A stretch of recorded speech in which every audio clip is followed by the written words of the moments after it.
दोस्तों नमस्कार। दोस्तों आज के इस वीडियो में हम बात करने वाले हैं कि एक बीघा ज़मीन में कितना स्क्वायर फीट होता है।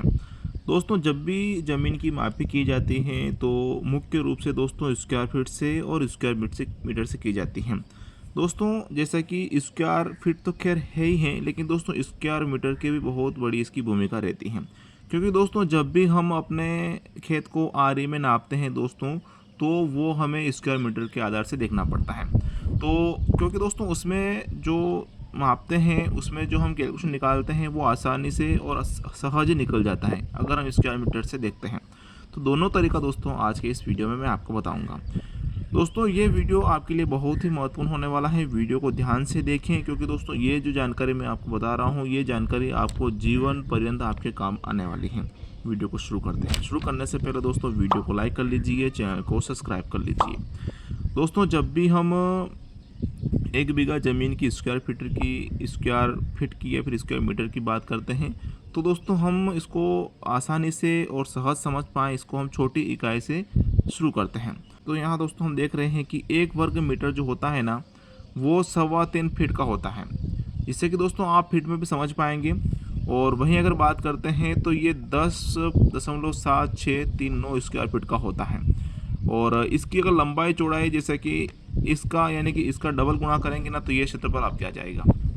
वहीं दोस्तों आगे आगे बात करते हैं, 1 वर्ग मीटर से हम 100 वर्ग मीटर पर आते हैं। तो इसकी लंबाई चौड़ाई दोस्तों आपको 10 मीटर और 10 मीटर का गुणा करेंगे तो दोस्तों आपका ये आरी में 1 आरी बनेगा। वहीं स्क्वायर फीट की अगर बात करते हैं तो दोस्तों ये 1076.39 स्क्वायर फीट ये हमारा एरिया बनता है स्क्वायर फीट की अगर बात करते हैं। दोस्तों यदि हमारा पास ये एरिया है, यानी कि 1076 स्क्वायर फीट का हमारे पास एरिया है, तो इसको दोस्तों हम लंबाई चौड़ाई इसका गुणा करेंगे ना, तो ये क्षेत्रफल हमारा निकल के आ जाएगा। दोस्तों अगर हमारे पास जैसे कि ये खेत है 1076 स्क्वायर फीट का, कुछ इस प्रकार से ये हमारा खेत है, या फिर हम बंटवारा कर रहे हैं या फिर ले रहे हैं या फिर बेच रहे हैं। तो इसमें क्या होता है कि जैसे कि 1076 तो हमारा खैर है ही है, उसमें दोस्तों हमने एक संख्या का भाग देना है, किसी भी एक संख्या का भाग देना है जो भी आपके पास पर्याप्त है। जैसे कि लंबाई है या फिर चौड़ाई है, तो उसका भाग देंगे ना, तो उसमें आप ये समझ पाएंगे कि आपको किस लंबाई तक या फिर किस चौड़ाई तक दोस्तों वहाँ आपको बंटवारा करना है, यानी कि किस जगह तक आपका ये 1076 स्क्वायर फीट हो जाएगा। तो इस प्रकार से दोस्तों आप स्क्वायर फीट में ये फीट की वैल्यू मैंने बता दी है आपको, इस प्रकार से आप कर सकते हैं। दोस्तों बात करते हैं जैसे कि 1000 वर्ग फीट में हमारा ये 31.62 मीटर, वहीं 31.62 मीटर का अगर आपस में गुणा करेंगे ना, तो दोस्तों 1000 वर्ग मीटर आ जाएगा। और आरी की अगर बात करते हैं तो 10 आरी हमारा निकल के आ जाता है। दोस्तों इसमें जैसा कि ये 1000 वर्ग फीट है, तो ऐसा तो होता नहीं है कि जैसा कि हमारा खेत है वो हम चौरस यानी कि स्क्वायर फीट में बनेगा। तो इसके के लिए करना क्या पड़ेगा कि 1000 वर्ग फीट है, इस प्रकार से जैसे कि 1000 पूरा वर्ग फीट हमारा एरिया है। इसको करने के लिए दोस्तों जैसे कि हमारे पास ये लंबाई है, तो इसका भाग हमें 1000 में करना है। तो यहाँ से हम समझ पाएंगे कि कितना चौड़ाई तक ये लेना है। दोस्तों ये अक्सर जब भी हम अफीम की खेती करते हैं तो वहाँ नापने में हमें सुविधा रहती है। इसको अगर स्क्वायर फीट में देखें तो 10,763 स्क्वायर फीट हमारा ही हो रहा है। इसी प्रकार से दोस्तों ये इसकी वैल्यू है, इसका गुणा करेंगे तो लगभग हमारा ये आ जाता है। दोस्तों इसी प्रकार से आप इसको समझ पाएंगे, समझ सकते हैं कि अगर इसका भी हम लंबाई चौड़ाई में अगर देखते हैं तो ये वैल्यू हमारे पास है। और दोस्तों जैसा कि एक वैल्यू ये है, दूसरी वैल्यू है, इसमें से कोई तो एक हमारे पास रहेगी सही। तो उसका दोस्तों हमें इसमें भाग करना है और उसके बाद जो रिजल्ट आएगा ना, उसमें हम तय करेंगे कि कितना हमें लंबाई या फिर चौड़ाई रखना है। दोस्तों बात आती है 1 बीघा की, यानी कि 1 बीघा में दोस्तों हमारा 2500 वर्ग मीटर होता है। अगर लंबाई चौड़ाई की बात करते हैं दोस्तों, तो 50 मीटर का अगर आपस में गुणा करेंगे तो ये हमारा वर्ग मीटर आ जाएगा। आरे की बात करते हैं तो 25 आरे।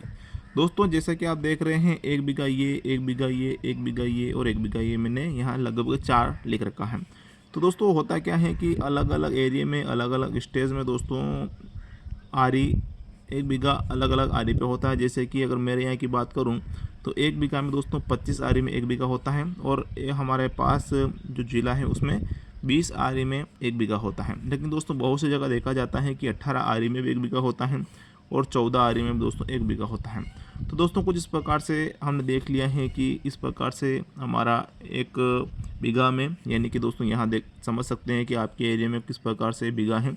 तो 1 बीघा अगर आपका 25 आरी का है तो स्क्वायर फीट दोस्तों आपका ये होने वाला है।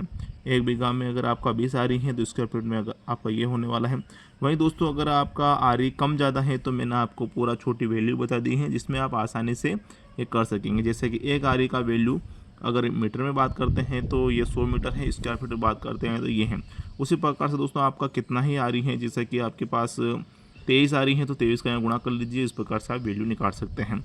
मीटर में भी निकालना है, इस प्रकार से आप मीटर में भी निकाल सकते हैं। तो दोस्तों फिलहाल के लिए इतना ही। वीडियो जानकर अच्छी लगी हो तो वीडियो को लाइक करें। आप अपने परिजनों को इस वीडियो को जरूर शेयर करिएगा। वीडियो को देखने के लिए धन्यवाद। जय हिंद दोस्तों।